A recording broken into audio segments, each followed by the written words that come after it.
teaching the boys how to shape that iron, how to measure the shoes hot to the bottom of the horse's feet, how to drive the nails up through the hoof and through the shoe so you didn't hurt the horse or get kicked or bit ever. And once Ian figured the boys had in their minds what their bodies needed to do, he put Angus on one anvil and he put Fergus on another anvil, and side by side those boys set about shoeing their first horses. Fergus, why that lad was a blacksmith through and through, worked sure and true in everything he did, took extra heats to make sure every shoe would go together just right. But something happened to Angus now that he was 13. He kind of took a notion to the miller's daughter, and out the big wide open doors of the blacksmith shop, under the spreading chestnut tree, there stood Erin Miller in all her beauteousness. And Angus's mind's all hurly-gurly, heart all flitter-flutter, working fast and furious, trying to get through so he could walk Erin Miller back down to the mill. Not keeping his mind entirely on the matter, that one. Well, he finished shoeing his horse about the same time Fergus did. And Ian came over, took a look at the bottom of Fergus's horse and said, "Well done, Fergus. Well done, Fergus. Why, this horse will be happy to wear these shoes till they do fall right off her feet. Take this horse around to father. Show him what you did do." And quick away went Fergus with his freshly shod horse to show Dow what he did. And then with just the mildest bit of trepidation, Ian took a look at the bottom of Angus's horse. "Angus, you see any snow around here?" And I did never see a horse liking to walk around in high heels very much. "This horse is going to have these shoes off before the night falls, I'm afraid." And Angus smiled his most earnest smile and he said, "I'll do better tomorrow, Ian. I'll do better tomorrow." And Ian whacked Angus on the back of that fiery red and said, "Little boys, little things make big things strong, and if we can't trust you with the little things, why, we'll trust you no farther. We'll have no weak links in this blacksmith shop. You know, the mayor has us shoe his horses, and the sheriff has us shoe his horses. Sometimes the nobles come down from off their cloud, and we do shoe their horses too. And when they do pick up the hoof and take a look at the bottom of their horse, you're going to want them to think kindly of the man who did affix that metal there, eh?" "All right," said Angus, and he started all over again. And after a time, Angus, he could shoe a horse good enough not to get beaten about the head and shoulders, but never quite as sure and true as his brothers could. And now the boys are 16 years old. Father marches them into the blacksmith shop, and he says, "Lad, on this day, I'm going to teach you how to make chain." Sure enough, iron glowing white hot in the fire. And then Father taught the boys to draw a chisel taper on one side, draw a chisel taper on the other side. He taught them how to use the big cone mandrel to wrap those links round. He taught them how to put a little flux in the crack and close those links up like they'd never been two pieces ever. And then Father set about making a length of chain.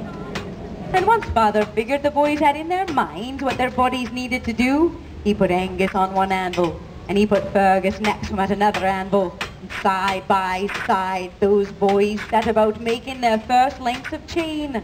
Fergus, that lad was a blacksmith through and through, worked sure and true in everything he did, took extra heats to make sure every link would go together just right. But Angus, he'd made arrangements to meet Erin Miller back behind the barn when all the work was through, and he's working fast and furious, mind all hurly-gurly, heart all flitter-flutter, not keeping his mind entirely on the matter, that one. Well, Angus finished his chain about the same time Fergus did, and Angus's chain looked about as good as Fergus's did. And Father came in, scooped up Angus's chain in his big blacksmith hand and said, "Well done, Angus. Well done. It looks sure and true." And then he scooped up Fergus's chain in his big blacksmith hand and said, "Well done, Fergus. It looks sure and true. And now, lads, we're going to test your metal. We're going to see if there's any weak links in these chains."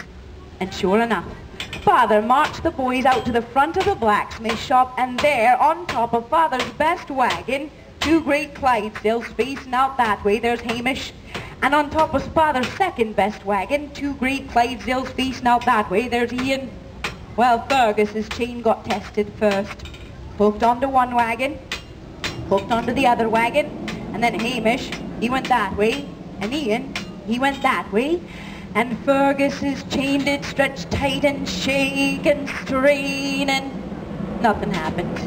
Fergus's chain was sure and true, not a weak link in that chain, and father unhooked the chain from the wagon, put it around Fergus's shoulders and said, "Well done, Fergus. This is your chain of apprenticeship, and come the morrow, you're going to become a striker in the blacksmith shop, Hamish's main apprentice. Well done, well done. Take this chain around to your mum and show her what you did do." And quick away went Fergus with his chain of apprenticeship around his shoulders to show mum what he did. And now it was Angus's turn.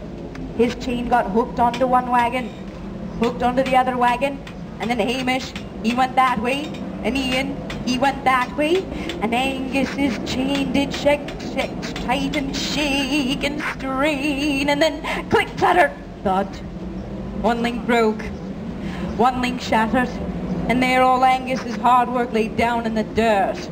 And father grumbled as he picked up all the pieces and said, "Lad, all these years you've been telling us, come the morrow, you do better. And come the morrow, you failed to try. Working well enough not to get beaten about the head and shoulders, but never quite as sure and true as we needed you to. Little things, Angus, make big things strong. The lumbermen use our chain. We can't have our chain breaks and a big old log down on top of good man.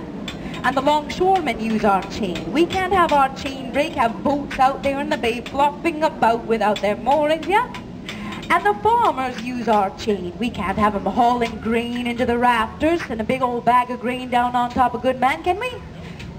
Well, Angus, he tried to smile his most earnest smile, and he said, "I'll do better tomorrow, Da. I promise. Tomorrow I'll do better." The father just shook his head, and he said, "Oh, but Angus, this broken chain has sealed your fate. On this night, you're going to go marry Erin Miller, the lass you fancy so. The dowry's already set, the wagon Ian is upon, and the two Clydesdales out the front. And come the morrow, you're going to become a grain driver for the miller, out to the farm to pick up grain and back to the mill." And just like that, Mum had all of Angus's stuff packed into a pillowcase, and down to the mill they went. And that night there was a celebration to celebrate the marriage of Erin Miller, the miller's most beauteous daughter, and Angus Smith, that young upstart. And mead and wine flowed free, and everyone brought delicious things to eat and share, and Fergus, being distraught about not getting to work side by side with his twin brother anymore, he drank a little more mead than he should have. And he came up to Angus all blubbering, saying, "Oh, Angus, my heart's just breaking. I can't imagine not working side by side with you anymore, brother. I'm going to miss you." And Angus said, "Stop your blubbering, Fergus. It'll be all right. I'll see you every morrow when I drive out to the farm to pick up grain, and every afternoon when I come back. I'll see you every few weeks when you got to shoe my horses, and you know I'll see you every few days."